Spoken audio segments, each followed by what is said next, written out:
কথায় বলে যে হাতের রান্না কালারেই বলে দেয় তার হাতের রান্নাটা কেমন হবে।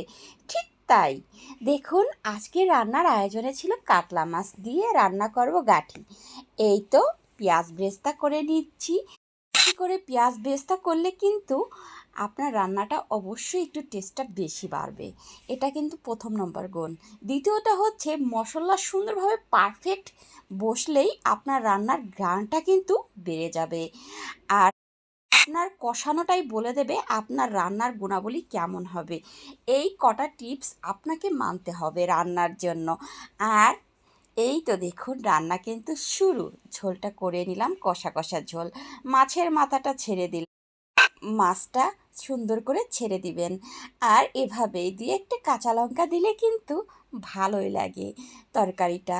আমি এই কয়টাই মাছ দিব, কারণ মানুষ কম। আমি গাঁঠিগুলো আগে থেকে কেটে ধুয়ে সিদ্ধ করে রেখেছিলাম, কারণ গাঁঠিগুলো কিন্তু একটু গলা ধরতে পারে, এজন্য সিদ্ধ করে রেখেছি।